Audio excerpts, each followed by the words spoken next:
Prepárense, porque a partir de ahora nos lanzamos al infinito y más allá. Un extraño programa alimentado con un conjunto de conocimientos obtenidos mediante la observación y el razonamiento sistemáticamente estructurados y de los que se deducen principios y leyes generales. Sí, ciencia. Un tubo de ensayo en el éter para el que se necesita mucho de investigación sistemática y una buena dosis de locura también. Y mirá lo que pasó con Galileo, porque él decía que la Tierra no era el centro del universo, sino que era el Sol, y terminó confinado en su casa, preso, etcétera. Y nosotros enseñamos en la facultad hoy lo que en aquella época se decía que era una locura total. Desde el presente viajamos al pasado y, ¿qué se creen? También tratamos de remontarnos hacia el mañana. ¡Qué gravedad, Newton, Para entender de dónde venimos, quiénes somos y hacia dónde vamos. No tiene que imaginarse el espacio-tiempo como una tela tridimensional. Cuando todas las masas se mueven, producen estas arruguitas en la tela, que son las ondas gravitacionales. Y donde siempre, pero siempre, preguntamos para aprender. ¿Sabés qué se necesita para hacer un buen lugar de física? 4 paredes y gente brillante adentro. Al infinito y más allá. Una hora, bueno, casi una hora, de ciencia, salud y tecnología con Nora Bar en el Destape Radio.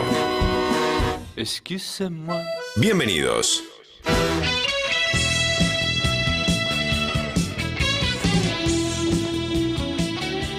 Hola amigos, aquí estamos entre rayos y centellas, pero no se suspende nuestro viaje semanal al infinito y más allá. Y hoy los recibo con 2 noticias de esas que nos da gusto dar. Por primera vez, un bebé que sufría una enfermedad rarísima que producía que se le acumulara el amoníaco en el hígado y eso le podía traer problemas neurológicos e incluso la muerte. El 50% de los bebés que nacen con esta enfermedad genética morían en la primera semana de vida.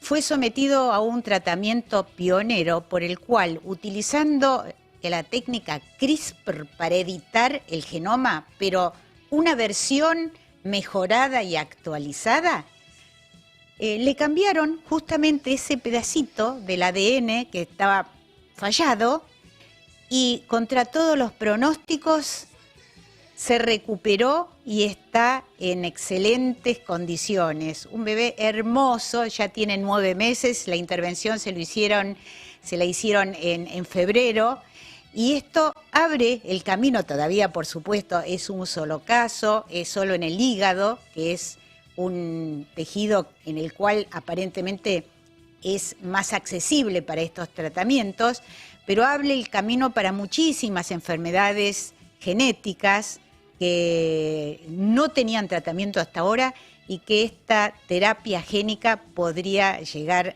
a curarlos con una sola intervención. De hecho, ese gen se le infundió 2 veces, a los 7 meses y a los 9 meses, y hoy el bebé está en condiciones y está llegando a las metas de desarrollo que son las normales para los chicos de su edad. Así que realmente son esas noticias que nos hacen sonreír y que dan esperanzas, aunque todavía falte, para curar estas enfermedades rarísimas. Y otra noticia linda, siempre estamos muy acostumbrados a dar malas noticias con respecto al ambiente, pero un nuevo reporte informa que Brasil redujo un 30% la deforestación.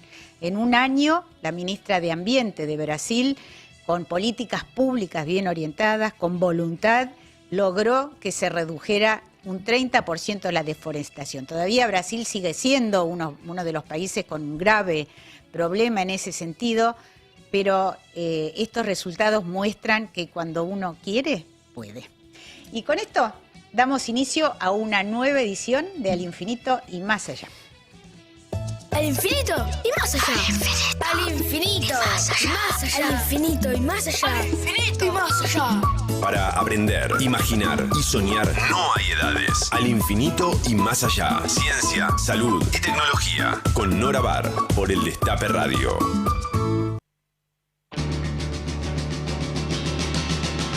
Buenas, buenas, ¿cómo están? Bienvenidos una vez más al Infinito y Más Allá. Estamos, como siempre, en el Destape, en vivo, como cada viernes, hasta las 20, acompañándolos con lo más destacado en ciencia, salud y tecnología. Recuerden todos ustedes que pueden disfrutar de los contenidos del programa donde quieran y cuando quieran. ¿Cómo? Muy fácil. Ingresan en www.norabar.com.ar y van a poder encontrarse con cada uno de los contenidos desplegados para disfrutar, como les decía, donde quieran y cuando quieran, en formato de audio, en formato de podcast. Talentos, noticias, cada una de las entrevistas y, como siempre les decimos, todos los programas completos del ciclo coleccionados en www.norabar.com.ar. Recuerden también que nos pueden seguir a través de todas las plataformas de la radio AM 1070, a través del canal de YouTube, en la transmisión en directo de El Destape, a través de TDA, del canal número 20 de Telecentro. Y ahora sí, abrimos las vías de comunicación para que ustedes, como lo hacen habitualmente, comiencen a participar del programa con sus mensajes. Vía WhatsApp al 11 25 80 93 60, 11 25 80 93 60. Vía Twitter en nuestras dos direcciones, @alinfinito1070 y @eldestape_radio. Además, los leemos como siempre en el chat de YouTube. Nora, si te parece, vamos entonces con la primera entrevista de esta noche. Así es, tiene que ver con un tema realmente angustioso. Esta semana el Consejo Interuniversitario Nacional, que reúne a cientos de universidades nacionales públicas, dio a conocer un documento en el que alerta sobre la crisis gravísima, nosotros la comentamos todos los programas, pero pone el acento en que el sistema científico está prácticamente paralizado, no se ejecutan los subsidios, incluso se llegaron a cortar las suscripciones a las revistas científicas internacionales más importantes. Uno de los signos de que esto está ocurriendo es el éxodo de investigadores, un éxodo que todavía no podemos medir bien, porque en general los investigadores tienen la posibilidad de pedir licencia por 1 o 2 años, pero ya hacia donde uno mire, con quienes hable en distintos puntos del país, hay una cantidad enorme de investigadores que o se están yendo o están pensando en irse o están pensando en dejar el sistema. Publicamos una nota sobre esto aquí en el Destape web y quería invitarlos a escuchar uno de los testimonios que nos dio una investigadora que se encontró en esa situación, Camila Neder. Hola, mi nombre es Camila Neder, soy doctora en Ciencias Biológicas, egresada de la Universidad Nacional de Córdoba y estoy como investigadora postdoctoral en el Instituto de Biodiversidad de Ecosistemas Antárticos y Subantárticos en Chile. Temática de estudio son los organismos bentónicos, es decir, los organismos que están asociados al fondo del sustrato en Antártida y ahora también en Subantártida, para saber cómo les afecta el cambio climático en su distribución. Me crié y conocí mucho sobre la ciencia y aprendí sobre la ciencia gracias a la educación que tuve en Argentina, en la Universidad Nacional de Córdoba. Soy oriunda de Córdoba.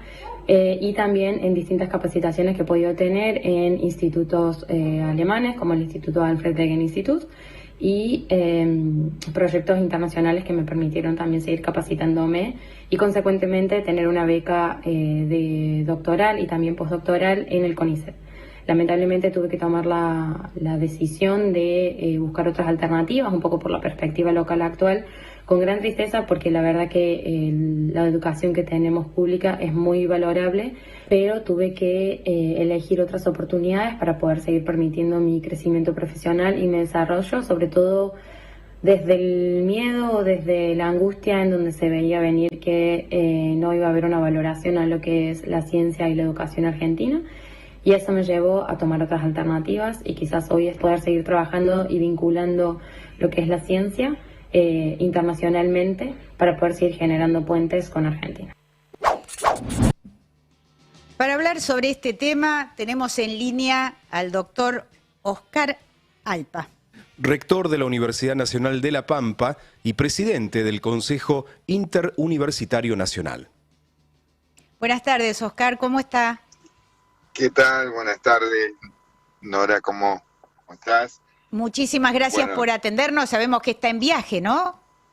sí, bueno, la universidad tiene su sede en Santa Rosa, pero también su otra sede en General Pico, así que justo hoy estábamos de visita en la facultad de General Pico, así que, bueno, me hubiera gustado conectarme con cámara, pero bueno, no puedo, así que lo hacemos por este medio de comunicación. De todas maneras, más que agradecidos. ¿Allá llueve también? No, está llovinando muy finito, no está lloviendo lo que sé que está lloviendo en Buenos Aires y toda la zona en general de la provincia, ¿no?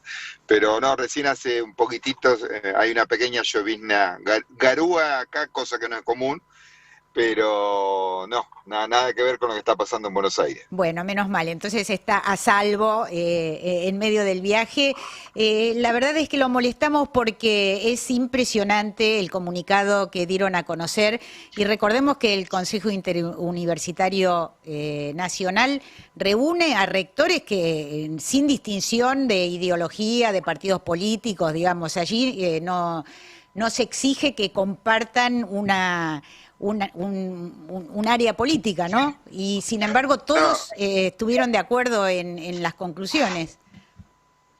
Sí, a ver, efectivamente, cada uno, y es la lógica que cada uno pueda tener sus ideas partidarias, rectoras y rectores, pero la verdad que siempre hemos dicho que el CIN es un ejemplo de interacción, de pensar una política universitaria más allá de cada una de las opiniones, y tal es así que el CIN tiene sus equilibrios para poder hacerlo, así que acá hay ideas de distintos partidos, pero con una política universitaria muy concreta en defensa de un sistema que hace bueno, se vio en las marchas del año pasado, al entramado social, un sistema universitario que permitió tener premios Nobel en investigación, un sistema universitario que permite el ascenso social, que permite llegar y tener universidad en Jujuy, en Tierra del Fuego y en el conurbano, y que suman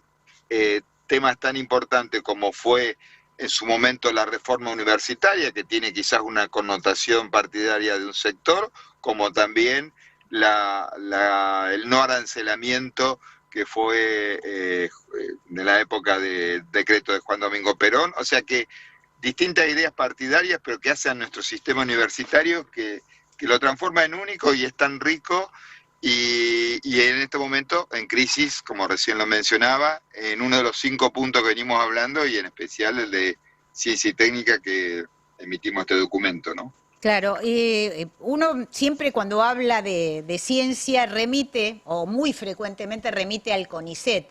Sin embargo, ustedes mencionan allí en el documento algo muy importante, y es que el 70% de la ciencia nacional se produce en las universidades, porque los investigadores del CONICET en general, todos trabajan también y enseñan en las universidades. ¿Qué trascendencia tiene todo esto que está pasando?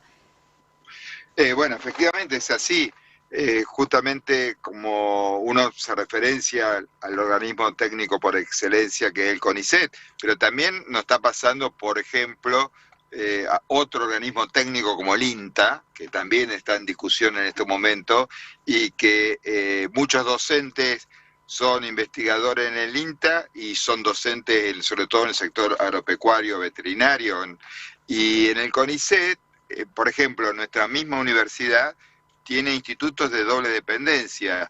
2 institutos son de doble dependencia, CONICET y nuestra Universidad Nacional de La Pampa, y así hay muchos, e inclusive muchos integrantes del CONICET tienen su lugar de trabajo en las universidades. Por eso todo lo que afecta al CONICET afecta directamente al sistema universitario, porque muchas veces tiene sus dedicaciones en la investigación del CONICET, pero como decías también, tiene una cátedra, digamos, en la universidad, lo cual permite algo que es fundamental, integrar la educación con la investigación y una transferencia continua. Y bueno, los laboratorios, muchos de ellos que se trabajan, están en las universidades, y ahí describimos, el otro día lo hablaba un rector, dice, no puedo, al no tener para suscripción, no puedo entrar a leer mi propio artículo que yo escribí, porque no podemos pagar la suscripción de la revista, y cuando no podés pagar la suscripción ni siquiera podés llegar hasta ese contrasentido, ¿no? Ustedes también mencionan que, por ejemplo, es imposible hacer efectivos los ROECIT, que son unos certificados que permiten traer insumos. Por ejemplo, la ciencia se maneja con muchísimos insumos y equipos importados, y esto les permitía hacer una exención de los gravámenes y acelerar los trámites aduaneros, ¿no? Así es, efectivamente. A ver, todo lo que es investigación no solo es, como decías, bueno, recién también el tema del salario y lo que implica lo que nos está pasando con la falta, digamos, que se están yendo el sistema de investigación, sino también es tener los insumos, tener los equipos, tener los laboratorios, tener cada uno de los equipos que necesitamos importar, hasta los insumos necesitamos importar para poder mantener los equipos. Y bueno, esto que es técnico, pero quién sabe, son justamente las posibilidades de poder importarlo directamente a la universidad con la exhibición que corresponde, de aduanera y positiva.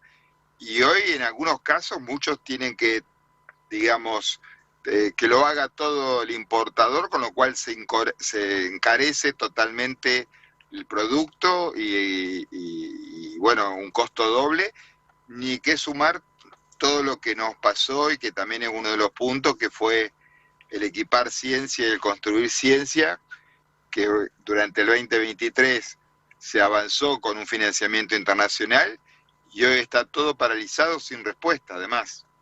¿Usted conoció otro momento de la Argentina con semejante parálisis en el sistema científico? No, la verdad que un parálisis, porque además el sistema científico y lo que venimos hablando del sistema educativo, de las becas, no solo de investigación, sino las becas de estudiantes para poder recibirse en carreras estratégicas, lo que se está paralizando es el futuro del país, porque no tener ciencia, no tener investigación es, a ver, creo que lamentablemente ha habido épocas muy oscuras de nuestro país donde también, ¿no?, se perdieron científicos, y recuperar una construcción científica se pierde en 2 años y se recupera en 20 lo que se perdió en 2 años, ¿no? Así que esto que está acaeciendo en este momento es tremendo, y por eso pusimos este documento. Y esto se registra, por supuesto, el Consejo Interuniversitario agrupa las universidades de todo el país, o sea que esto no es de una zona, no es de una provincia, es de todas las jurisdicciones, desde la que está más al norte como la que está más al sur, ¿no? Exactamente, recordemos que el CIN fue creado por decreto de Alfonsín cuando volvió la democracia. Es un organismo que reúne a todas las universidades públicas del país, mayoritariamente son las nacionales, pero inclusive también las provinciales y los institutos universitarios, con lo cual llegamos a casi 70 instituciones, las 61 universidades nacionales. Y bueno, por supuesto, es tanto la Universidad de Jujuy como la Universidad de Tierra del Fuego, como la Universidad de Cuyo, que recordemos, por ejemplo, que la Universidad de Cuyo, junto con digamos, el Instituto Balseiro, por ejemplo, que es parte junta con la CONEA, que es la de energía atómica, son las que conducen al Instituto Balseiro, que son de los institutos históricos en Bariloche, que hace la ciencia de nuestro país, que ya han expresado cada uno de ellos realmente la pérdida de docentes e investigadores que estamos teniendo semana a semana, ¿no? Sí, es verdaderamente muy angustiante, especialmente, no solo uno habla del problema de los salarios, ya los investigadores perdieron alrededor del 40% del poder adquisitivo de sus salarios, pero esto va más allá, porque lo que dicen y comentan los científicos, las científicas, especialmente los más jóvenes, es que no se ve un futuro, y los no tan jóvenes también, ¿no? Bueno, esto cuando uno, tanto que se escucha en economía y habla de las inversiones, y que si no tiene estabilidad el país no van a venir inversiones, esto es lo mismo en la ciencia y técnica.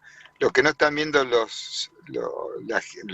no solo que, bueno, habrá que esperar este 2025, sino que un gobierno que ha decidido que la ciencia y técnica no es prioritaria y entonces no ve futuro, y es lo que, como comentaba justamente, no está planteando esta salida del sistema y inclusive emigrando a otros países, ¿no? Así es. Bueno, Oscar, le agradecemos muchísimo. La verdad es que no queríamos dejar pasar este pronunciamiento. Se escucha desde muchos lugares, pero que lo haga el CIN realmente tiene el peso, y ustedes mencionan una cantidad de puntos y realmente no hay ningún área de la ciencia que se esté moviendo. No se pagan los subsidios, no se incorporan investigadores, no se incorporan becarios, se salteó ya un llamado a becarios. Realmente se quiere asfixiar y hacer una sangría absoluta en el sistema científico que realmente hace difícil ver cómo se va a recuperar, ¿no? Sí, y a ver, todo país que quiera pensar en desarrollo es el Estado que garantice un sistema científico-técnico, acompañado después con la vinculación tecnológica y traslado de ese a las empresas y a la organización. Ahora, si no pensamos en ese tipo de país, creo también lo decimos ahí en que estamos pensando en un país que solamente sea consumista de un insumo primario, sin mano de obra, sin innovación y dependiente tecnológicamente del resto del mundo, ¿no? Que Así eso es. también es importante plantearlo. Así es. Oscar, le agradecemos muchísimo, le mandamos un gran abrazo y cualquier cosa a disposición. Muchas gracias a ustedes y también un abrazo enorme y a disposición también. Estuvimos Hasta hablando luego. con Oscar Alpa. Oscar Alpa es rector de la Universidad Nacional de La Pampa y presidente del Consejo Interuniversitario Nacional. Pero antes de irnos, los invito a escuchar más testimonios sobre científicos que ante la falta de perspectivas, de horizontes futuros, decidieron o están decidiendo irse del país. Mi nombre es Paola Garnero, soy bióloga y doctora en ciencias biológicas. Me otorgaron el ingreso a la carrera de investigador científico en noviembre del 2023 y hace más de un año y medio que estoy esperando que efectivicen mi cargo. Me encuentro en el oeste de la provincia de Córdoba, en el Valle de Tras las Sierras. Mi lugar de trabajo es la estación forestal INTA Villa Dolores, y el proyecto que pretendo llevar a cabo es acerca del estudio de los recursos hídricos en relación al uso antrópico, un proyecto de ciencia aplicada en el territorio muy solicitado por los municipios y por los ciudadanos de este valle, un valle que tiene problemas hídricos. Mi situación hoy es crítica. Yo me encuentro desempleada, vengo solicitando una beca extraordinaria que no me otorgan hace un montón de tiempo. Soy mamá de un bebé de 2 años y si esta situación permanece así, me veo obligada en tener que dejar el territorio, lo cual es muy triste porque no todo el mundo viaja al interior del país a hacer ciencia, algo muy necesario e importante para el desarrollo de nuestro país y de las regiones, de las distintas regiones de nuestro país. Hoy me encuentro cocinando, algo que escapa a mi formación y bueno, pretendo ser escuchada con este mensaje. Soy Ayelin Branca, soy becaria doctoral de CONICET. En este momento estoy con prórroga a la espera de los resultados de la beca postdoctoral.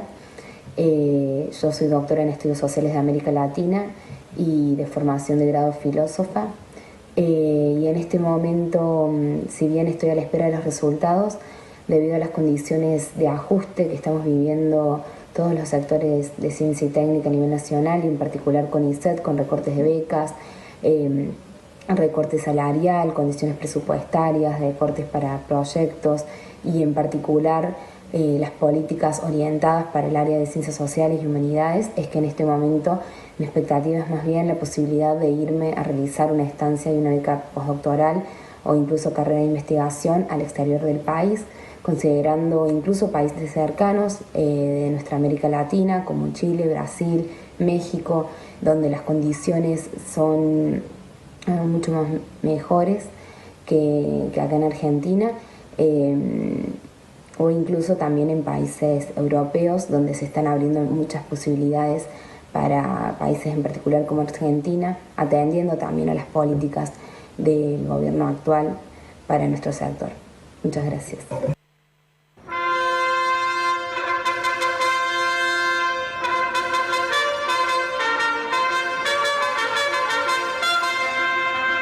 ¿Sabías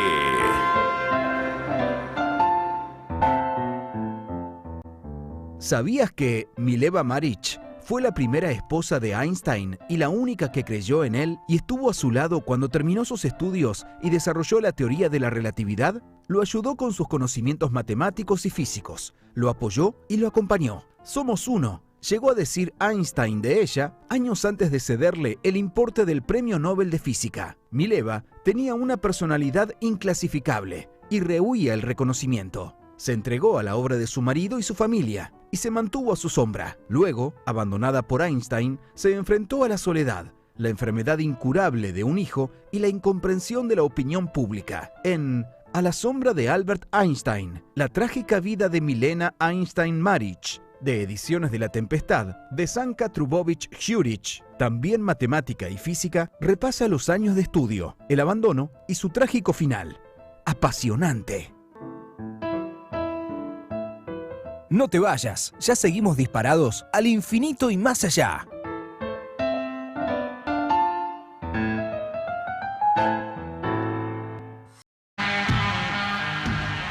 Muy bien, abrimos de esta manera el segundo bloque en Al Infinito y Más Allá. Estamos hasta las 8 acompañándote con lo más destacado de ciencia, salud y tecnología. Recordá que nos podés escuchar a través de AM 1070, también nos podés escuchar y ver en TDA, en el canal número 20 de Telecentro, y a través de la transmisión en directo del canal de YouTube de El Destape. Además, recordá que podés seguir escuchando durante la semana, donde quieras y cuando quieras, en formato de audio, los contenidos del programa.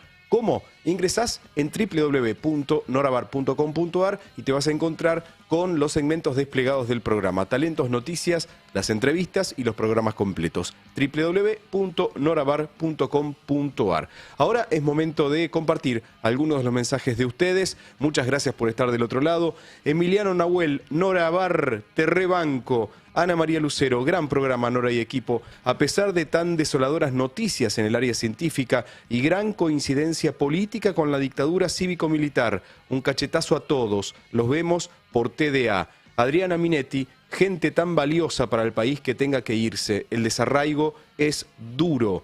Celeste Aida Mellado, qué bronca que da.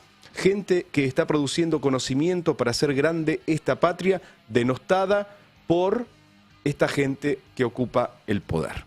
Y bueno, ustedes si quieren seguir participando lo pueden hacer como siempre. Nuestras vías de comunicación están abiertas para ustedes vía WhatsApp, dejándonos un mensaje al 11 25 80 93 60. 11 25 80 93 60. Vía Twitter en nuestras dos direcciones habituales, @alinfinito1070 y @eldestape_radio, y a través del chat de YouTube. Nora, si te parece, vamos a la segunda entrevista de esta noche.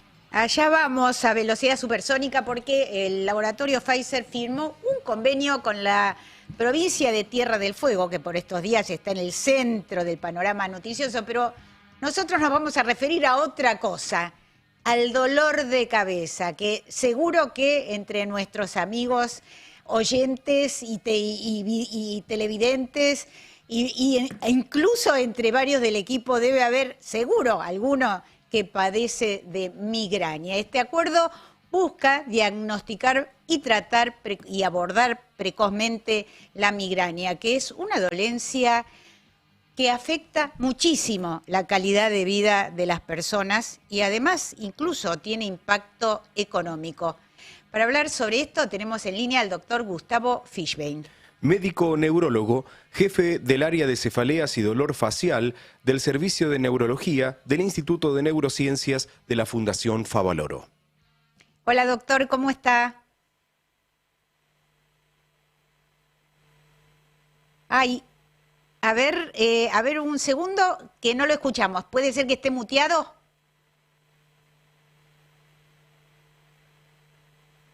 A ver.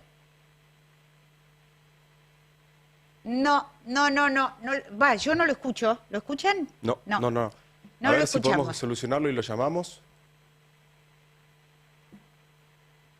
A ver cómo solucionamos este inconveniente técnico. La tecnología es una maravilla hasta que falla. Exactamente. Así que vamos a intentar llamarlo vía telefónica para poder realizar la entrevista, Nora. Así es. Les cuento un poquito. Esto se trata de abordar este problema que aparentemente en Tierra del Fuego padecen alrededor de 20.000 personas. ¿Y por qué les interesa tanto en Tierra del Fuego abordar este tema de la migraña? Algo que yo no sabía, pero que está en la información que nos hicieron llegar, es que los ataques de migraña pueden aparecer por un sinnúmero de causas. Y una de ellas tiene que ver con, por ejemplo, los vientos, la temperatura, el frío, por ejemplo, o los cambios en la presión atmosférica.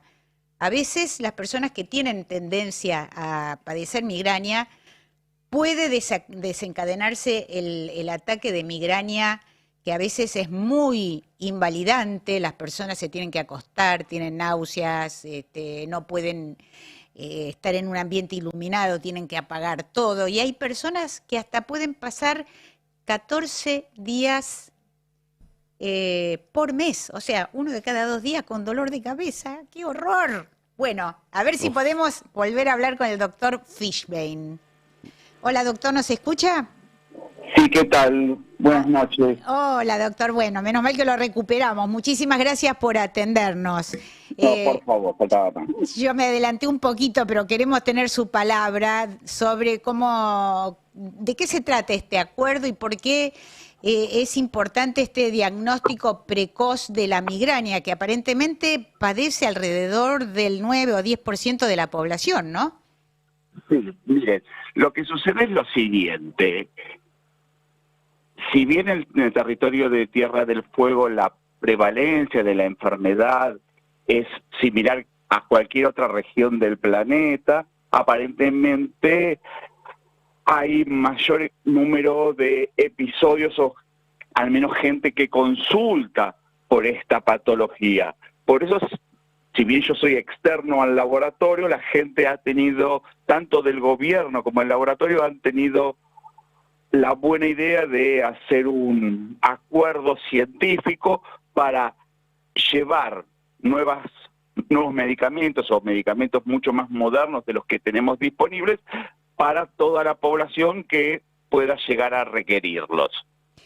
Justamente entonces, la idea tanto del gobierno de Tierra del Fuego como del laboratorio fue generar un marco de discusión, de entrenamiento, de actualización en relación a la patología para que todos estén capacitados para recibir pacientes con esta enfermedad tan prevalente que es la migraña. Claro, es, como usted dice, muy prevalente, más en las mujeres, creo, ¿no?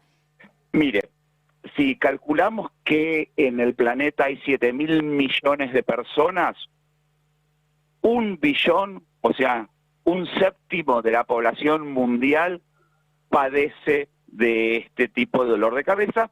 Hay quienes lo tendrán con mucha frecuencia y hay quienes tendrán de forma episódica una vez cada tanto. Se dice que la prevalencia en términos generales ronda el 14% de la población, lo cual implica que en términos prácticos, en un hogar cada 4 hay alguien que padece de esto. Un espanto. Sí, y con respecto a lo que usted decía de las mujeres, sí, ya entre la población que tiene migraña, las mujeres son 3-1 a los hombres, o sea, es más común que se presente en mujeres y sobre todo desde que se vuelven señoritas hasta que hay un aplacamiento de la actividad hormonal. O sea, en etapa económicamente activa es mucho más común en ambos sexos. Es verdaderamente invalidante la migraña, ¿no? Para la persona que la sufre, no es una pavada, no es, uno dice, bueno, me duele la cabeza. Una cosa es un dolor de cabeza de los, digamos, pasajeros, así, no tan pronunciado, y una migraña, ¿no? Una migraña puede hacer que uno no pueda tomar el colectivo, no puede ir a trabajar, se tenga que quedar en su casa, acostarse, y a veces ni siquiera tomando todas las previsiones se puede evitar o controlar, ¿no? Así es. Lo primero que hay que tratar de diferenciar es que el término cefalea se refiere a un dolor de cabeza de forma genérica. Y la migraña es uno de los dolores de cabeza, de los cientos que existen, con mayor incidencia en la población. Y sí, se caracteriza justamente por ser un tipo de dolor que es de moderado a severo, que tiene características opresivo-pulsátiles y que se acompaña de náuseas, de vómitos, de molestia de la luz, de molestia de los ruidos, lo que nosotros técnicamente definimos como fotofobia o fonofobia, y que habitualmente, como les explico a los pacientes, no tratadas o maltratadas, se autolimitan entre 4 y 72 horas. Cuando esto sucede con una alta frecuencia, y sí, genera incapacidad porque ese día el paciente, si no lo sabe controlar adecuadamente, no puede asistir al trabajo, pierde del estudio, no puede asistir a un compromiso social, o se pierde una actividad familiar o deportiva, o peor aún, ¿cuántos pacientes durante sus periodos de vacaciones cuentan que tienen de estos días que no les permiten aprovechar el descanso en su plenitud? Claro, uno dice se autolimitan y piensa en algo que no es mortal, pero claro, hay que estar 72 horas con migraña, ¿no? La verdad es que no se lo deseo a nadie. Sí, y la otra cosa que hay que entender en esto es que al tratarse de un dolor de cabeza y ser un síntoma subjetivo del paciente, muchas veces aquel que no lo padece dice, bueno, te duele la cabeza, yo no me doy cuenta si realmente sucede o no. Por eso hay tanto reticencia a reconocer, y sobre todo en el ambiente laboral, aquella persona que padece este problema cuando lo está padeciendo, y poder empatizar de que realmente esa persona necesita recluirse en un ambiente tranquilo, oscuro, tener acceso a poder tener su propia intimidad si tiene náuseas y vómitos, etcétera, etcétera. Es meramente creerle que le está doliendo en ese momento la cabeza. El gran problema del dolor, ¿no? Que los pacientes dicen, no me creen y yo estoy realmente muy afectado, pero claro, como no se ve, no salen las imágenes, no salen los test sanguíneos, muchas veces tienen ese problema cuando hacen la consulta. Doctor, ¿es cierto que la migraña la pueden desencadenar factores tan diferentes y tan extraños como, por ejemplo, un cambio en la presión atmosférica o un olor, un ruido? No sé si la latitud, en el caso de Tierra del Fuego, o el viento inciden de alguna manera en la aparición de ataques de migraña. Sí, eso es correcto. Nosotros tratamos de trabajar muchísimo con lo que es la educación de las medidas higiénico-dietéticas, y en ellas están incluidas todos los factores ambientales que el paciente debe reconocer como precipitantes o disparadores de episodios de migraña.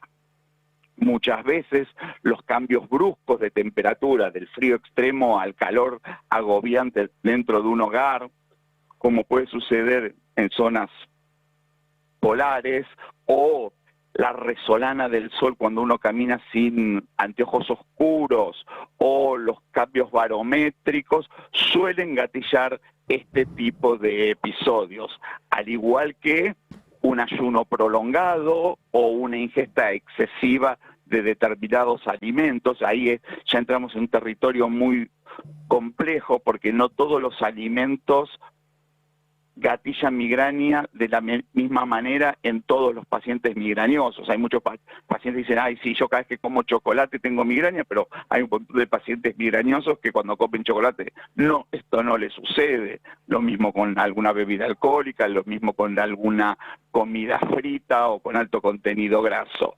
Pero también hay situaciones de estrés donde se gatilla la migraña, o situaciones de mucha tranquilidad y relajación donde el paciente finalmente desencadena un episodio que se venía conteniendo, o pacientes que tienen pelo largo y se lo recogen en forma muy tirante, o un ambiente donde hay un perfume muy dulzón, o un ambiente atestado de humo de tabaco. Ese tipo de cosas pueden gatillar episodios de migraña. Entonces nosotros trabajamos mucho sobre eso, sobre que el paciente aprenda a detectar qué situaciones le genera el dolor, saltearse de dormir una noche o dormir excesivamente, no hacer actividad física aeróbica. Entonces les insistimos muchísimo en que comiencen a desarrollar algún tipo de actividad aeróbica para aumentar el tenor de endorfinas en el organismo y con eso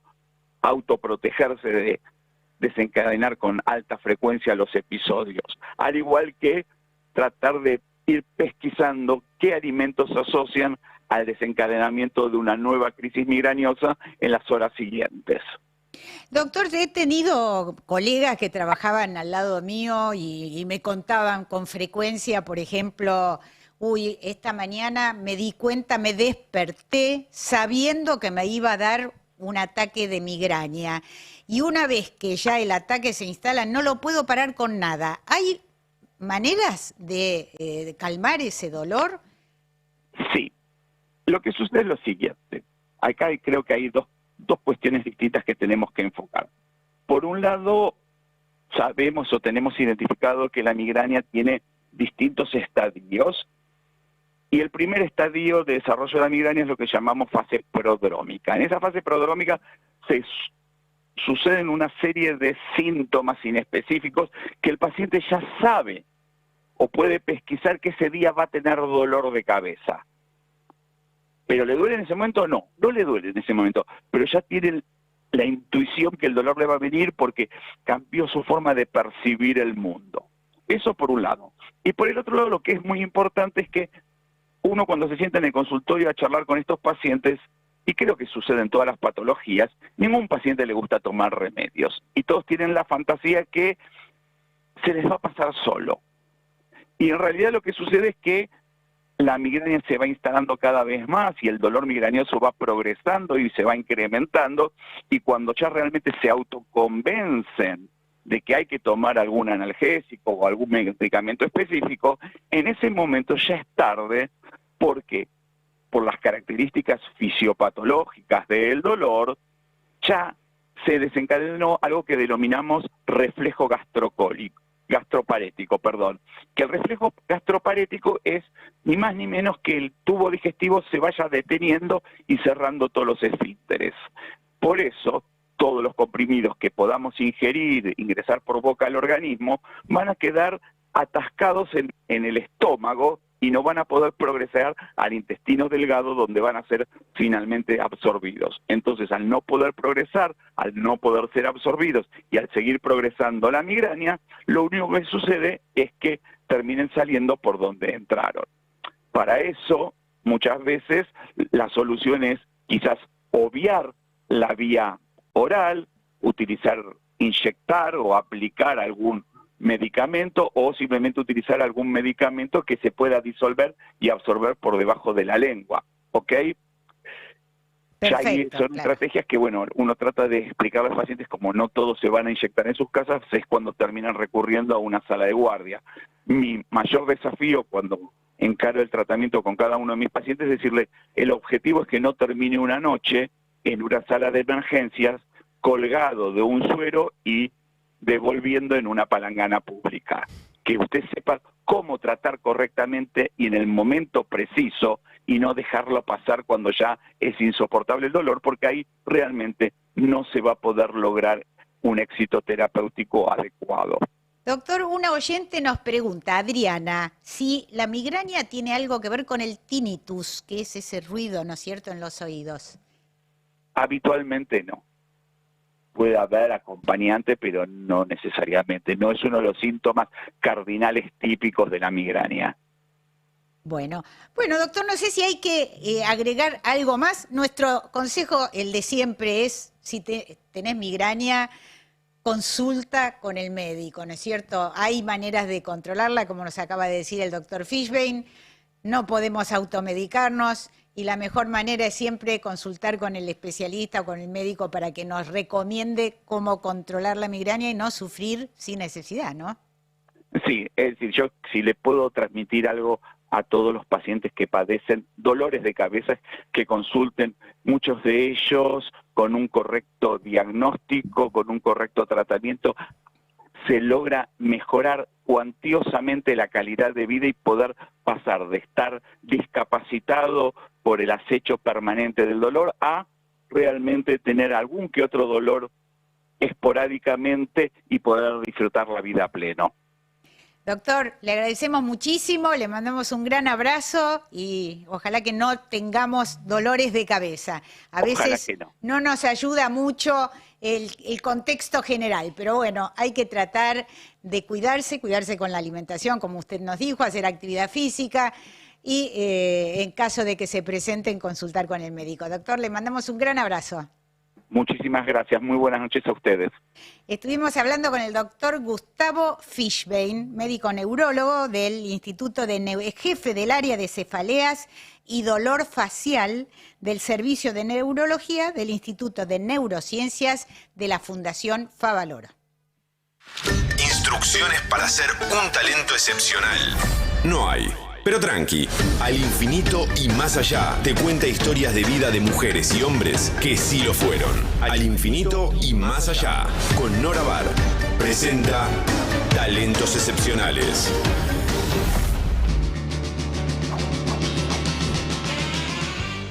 Y Nora, ¿a quién tenemos hoy en Talentos Excepcionales para sorprendernos y aprender con esta historia? Hoy tenemos, Sebastián, nada menos que al padre de la medicina occidental, a Hipócrates de Cos. ¿Sabés que yo tuve la suerte, estos privilegios que nos da el periodismo? Fui a hacer, hace muchos años, más de, 15, 20 años, fui a hacer un seminario sobre resfrío común a la isla de Kos, donde atendía Hipócrates. Según el profesor Clifford Pickover de la Universidad de Yale, Hipócrates, ¿por qué es tan importante? Rechazó las creencias antiguas que otorgaban a las enfermedades un origen sobrenatural.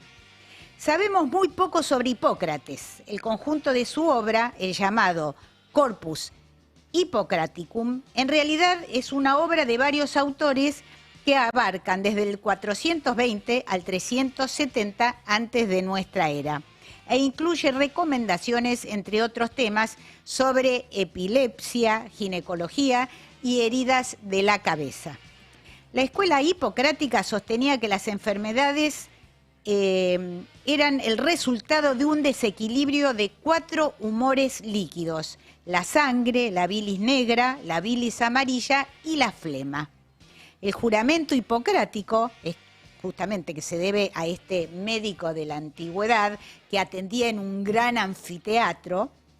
El juramento hipocrático escrito por Hipócrates y también otros médicos griegos de su tiempo era el que suscribían los médicos que juraban practicar su arte en forma ética.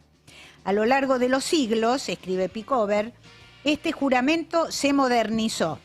En el original, el médico juraba por los dioses, juraba que iba a venerar a sus maestros, respetar la intimidad de los pacientes y protegerlos de cualquier tipo de daño. Y un párrafo más. Algunos siglos después de la muerte de Hipócrates, sus escritos y enseñanzas se mezclaron indiscriminadamente con los de sus seguidores y otros médicos griegos. Lo que mantuvo unido ese corpus hippocraticum fue la convicción de que la salud y la enfermedad son fenómenos estrictamente naturales, sin intervención divina. Muchos historiadores afirman que Hipócrates fue hijo de Heráclites, que era médico al igual que lo había sido su padre, es decir, el abuelo de Hipócrates. Y otro detalle, más de un estudioso afirma que este sabio de la antigüedad murió alrededor del año 360 antes de nuestra era, a la edad, yo no sé si será verdad eso, pero así cuentan, a la edad de 95 años. Bueno, ¿qué podemos decir acerca de esto? Que Hipócrates fue verdaderamente un talento excepcional. Estás escuchando Al Infinito y Más Allá.